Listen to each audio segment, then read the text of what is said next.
23번째 이야기. 일본의 변화에 큰 역할을 한 이와쿠라 사절단.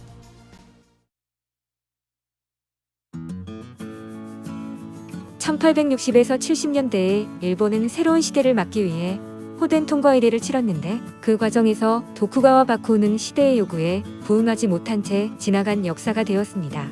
바쿠우 통치가 막을 내린 후 메이지 덴노를 중심으로 하는 새 정부가 무대에 등장했지만, 메이지 정부는 곧 경험 부족에서 비롯된 한계에 부딪히고 말았습니다. 그들이 해결해야 할 수많은 과제 중에 가장 시급한 것은 내정 안정과 외교 문제였는데, 바쿠우가 서구 열강과 맺은 불평등 조약들이 메이지 정부의 발목을 잡았습니다. 메이지 정부는 나라를 안정시키는 동시에 외교 정약세를 극복해야 하는 어려운 과제를 안고 출발했는데, 그들은 나라 안을 안정시키는 것이 가장 시급한 과제라고 판단했습니다. 아직 힘이 약한 새 정부는 바쿠우가 맺은 불평등 조약 내용을 그대로 이행해야 했으며, 더 많은 원조가 필요해지자 서구 열강의 치워법권, 관세협정, 최애국 대우까지 많은 부분을 양보할 수밖에 없었습니다. 분한 마음으로 이를 지켜보던 일본인들은 일본 정부가 한술 더 떠서 외국인의 치워법권까지 인정하자 정부에 대한 반감을 드러내기 시작했습니다. 당시 서구화가, 즉 근대화라는 인식이 강했기에 일본 정부가 추진한 근대화 방식은 서구 열강을 베끼는 수준에 머무를 뿐이었습니다. 일본은 300년 가까이 수교 통상을 거부했으므로 국제적 감각이 뒤떨어진다는 치명적 단점을 안고 있었습니다. 말 한마디가 국익을 좌우하는 외교 시장에서 국제사회의 흐름에 대한 이해가 너무 부족한 데다 적절한 소양을 갖춘 인재도 없었습니다. 메이지 정부는 이 문제가 국가의 존망을 좌우하는 중요한 문제임을 절감해서 최대한 빨리 인재를 양성하고 국제사회에 대한 견문을 넓혀야 한다고 믿었습니다. 가장 빠르고 효과적인 길에 대한 답을 메이지 정부는 알고 있었는데, 선진 문명을 직접 보고 모방하는 것만큼 빠른 길은 없다고 판단해 신속하게 사절단을 꾸렸습니다. 1871년 말 유럽으로 출발한 사절단은 특명 정권 대사로서 참여한 외무경 이와쿠라 도모미를 대표로 기도 다카요시, 이토 히로부미, 오쿠보 도시미치, 오오쿠마 시게노부 등을 포함한 정부 주요 인사 46명, 수행원 18명, 그리고 유학생 43명으로 구성되어 규모가 매우 컸습니다. 1871년 말에 일본 정부가 선발한 대규모 사절단이 대망의 유럽 순방을 떠났는데, 메이지 정부의 핵심 인물들이 장기간 자리를 비우면서까지 유럽 순방에 동행한 데는 따로 목적이 있었습니다. 그들은 바쿠우 및 메이지 정부 초기에 서구 열강과 체결한 불평등 조약 내용을 순방 중에 덜 불리한 내용으로 개정하거나 아예 새로 체결한다는 중요한 임무를 갖고 출발했습니다. 하지만 아시아의 약소국이 이미 체결된 조약의 내용을 뒤집는다는 것은 사실상 불가능에 가까워 순방 초기에 그들은 상대국과 협상을 몇 차례 진행했지만 효과를 거두지 못했습니다. 1873년 9월 사절단이 약 2년 만에 일본으로 돌아왔는데, 순방을 통해 국제 감각을 지닌 인재들을 육성해 근대화의 가장 중요한 문제를 해결하는 열쇠를 손에 넣었습니다. 사찰단이 돌아온 후 메이지 정부는 앞으로 지금보다 강하고 견고한 정권 기반이 필요하다는 생각을 굳혔습니다.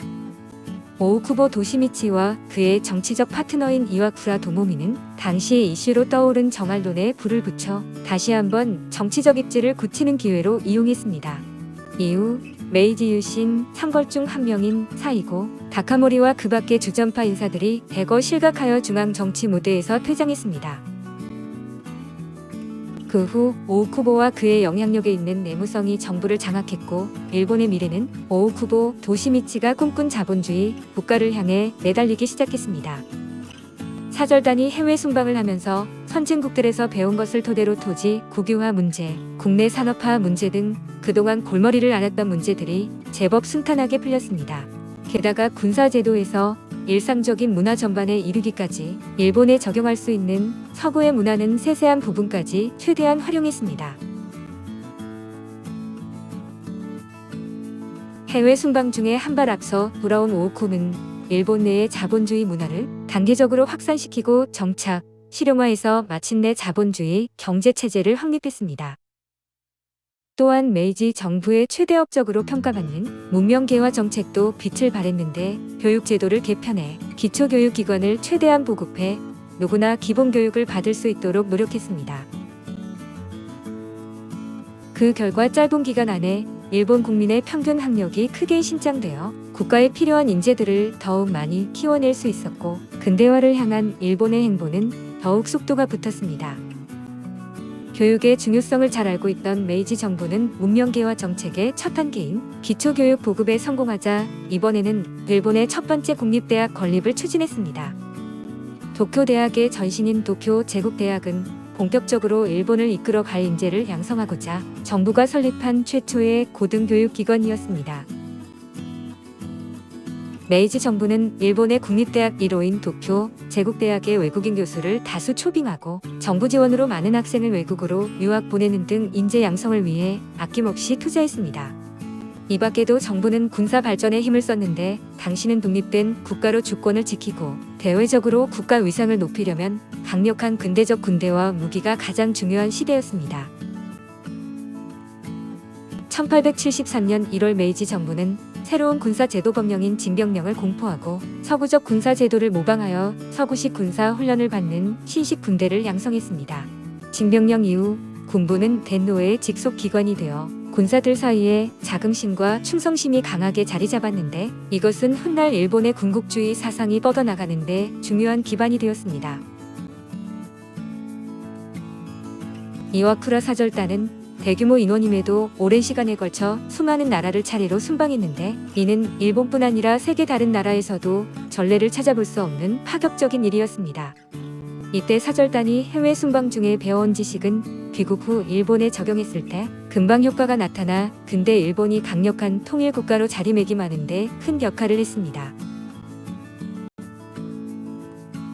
이와쿠라 사절단의 해외 순방이 갖는 가장 큰 의의는 일본이 서구 열강 국가의 문화를 직접 체험하고 일본의 입장에서 필요한 국제 정세와 생생한 정보를 상세히 파악할 수 있었다는 점입니다. 특히 자본주의를 실용화한 국가들과 상공업으로 막대한 부를 축적한 국가들을 직접 확인하고 정책을 모방할 구체적인 모델을 발견한 점도 근대 국가로 발전하는 데 큰 기여를 했습니다. 이 밖에도 메이지 정부가 추구한 국가 통치 체제, 법제도, 교육제도 개혁과 전반적인 사회 문화 등 모든 방면에서 해외 순방 경험은 중요한 밑거름이 되었습니다. 1889년에 정부는 일본 제국 헌법을 발령하여 입헌 군주제 국가체제를 확립했고 이후 약 10년 동안은 서구 열강에 빼앗겼던 국가 주권을 되찾는 데 주력했습니다. 그리고 20세기에 들어서면서 강력한 제국주의 열강 국가로 서구 열강과 어깨를 나란히 하며 당당하게 국제사회에 등장했습니다.